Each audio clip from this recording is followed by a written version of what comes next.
Alright guys, welcome to Barbells and Burnouts.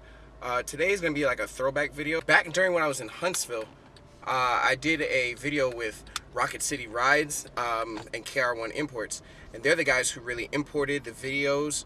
These are the guys that imported the GTRs to Huntsville, Alabama area. So they invited me over to their warehouse. Alright, so let's check out the video. So some of the guys down here that import Supras, GTRs, all Japanese cars, invited us to the warehouse just to see some of their cars. How you feeling about this game? Speechless. Oh my goodness. So how much do the GTRs usually go for? I'm impromptu interview.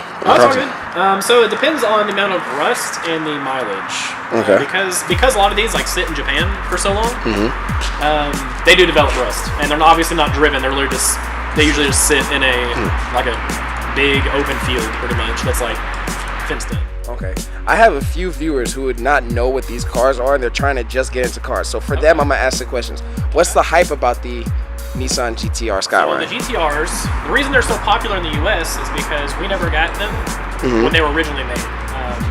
Nissan decided for whatever reason that we were only going to get the Z cars, so like the 300ZX, the 350Z, all that line, you know. And I guess they just didn't want to import and make left-hand drive Skylines too, just because the Z cars were doing so well.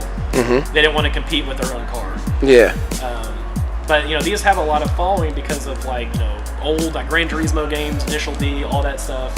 Yeah. And they were cars that you could get in the video game, and you know, they have that cult following. But you just could never get them because they were barred from the. You know, a car must be 25 years or older to be imported because these don't meet the USDM like safety regulations. Yeah, because they don't have airbags in their right-hand drive and everything. Yeah, and in Japan it's different too. Like the emissions in Japan is different. It's like small stuff. Like if you notice on all of these, like the little like sticker on the mirrors say like objects appear closer than like that doesn't exist in Japan. Like they don't have those. There's just a lot of small stuff. And like I think the U.S. requires airbags in the steering wheel, and like, these don't. You know? So, but now that they're older than 25 years, you can import them. Yeah. And they don't have to meet regulations. So over the next couple of years, you'll start seeing RX-7s being imported, Mark IV Supras being imported. You know, eventually the R33s and the R34 GTRs and all that stuff that obviously we can never get. Yeah. So they're just like in Japan, they're like old Civics. They're a dime a dozen. They're a lot. Yeah, they are everywhere. Okay. The problem is in Japan is they don't.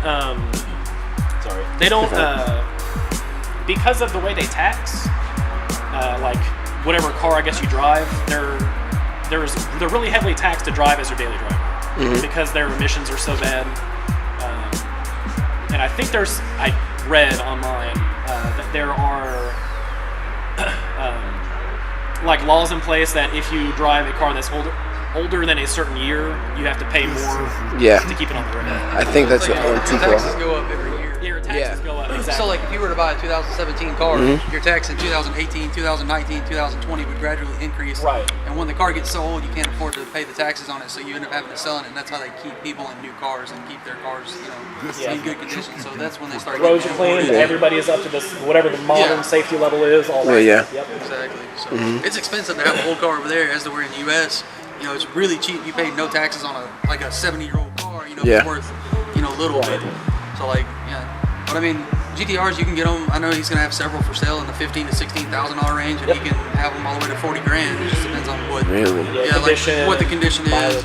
So you're saying I could get one for $15,000? He'll have a few that are in that range. Don't play with me right now. Cool, man. And like, what's crazy is too, like, depending on the, you know, like over the next couple of years, like when you start getting the R33s in, that hype is gonna shift.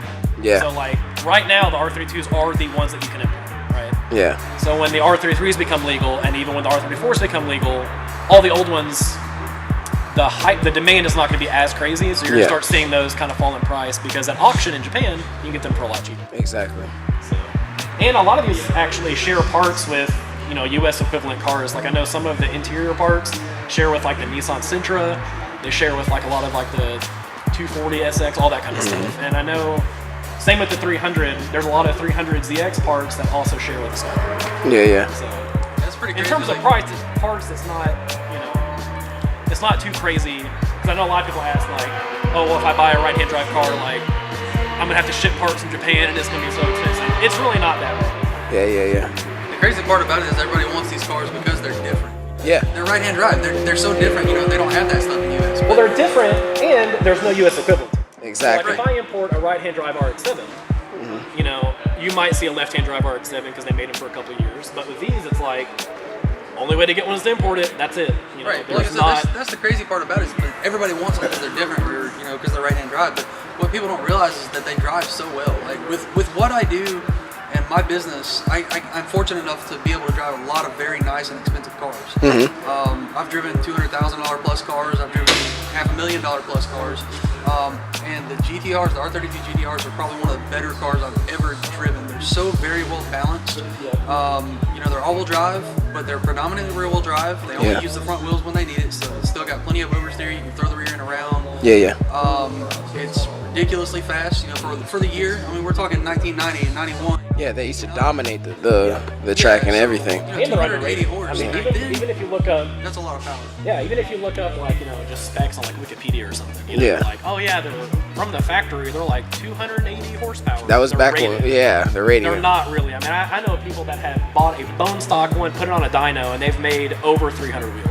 Yeah, that's crazy. That's insane, and that's no mods. That's just, you know, as is. Yeah. Bone stock. So they're definitely underrated, and they definitely have the room to grow without building out the whole engine. That's Yeah. Yeah, so like a lot of these people know these cars as straight line cars because a lot of people build them for speed, you know, in a straight line, and there's plenty of them that are making over 1,000 horsepower at the wheels.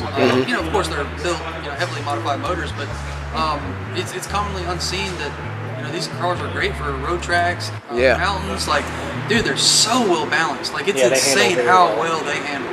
I think the one part that they lack in is probably braking power, but that's easily, you know, upgradable. New rotors, new pads, something that dissipates heat, and you've got all kinds of stopping power. Yeah.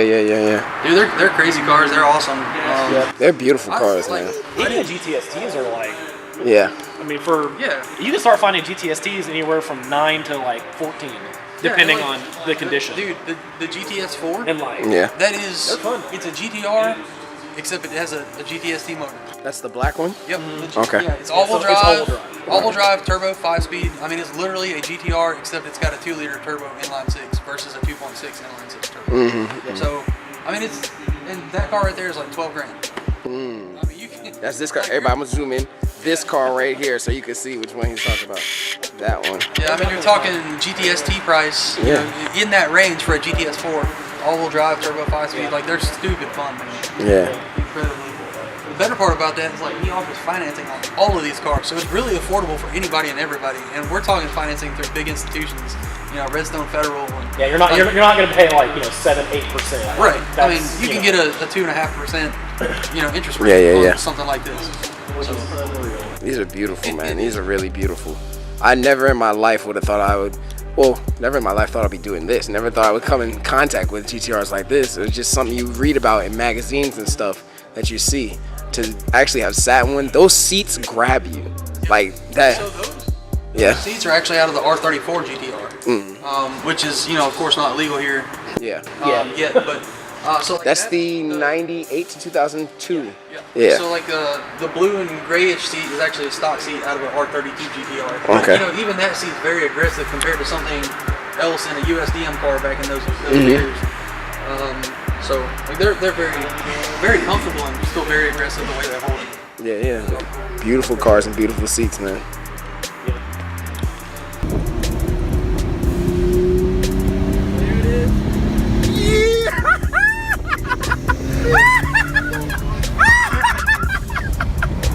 That's crazy! Oh my goodness! Oh, that's not anything yet. That's nothing? No, I just barely lit it. Oh man! Yeah, it just barely smoked. Oh man! That was probably like 10 pounds. Oh my god! Oh my god! First gear, he pulls a hell of a lot harder.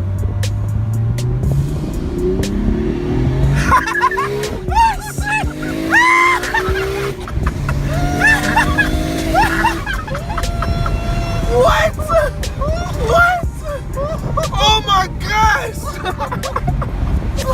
It's set! Oh my lord!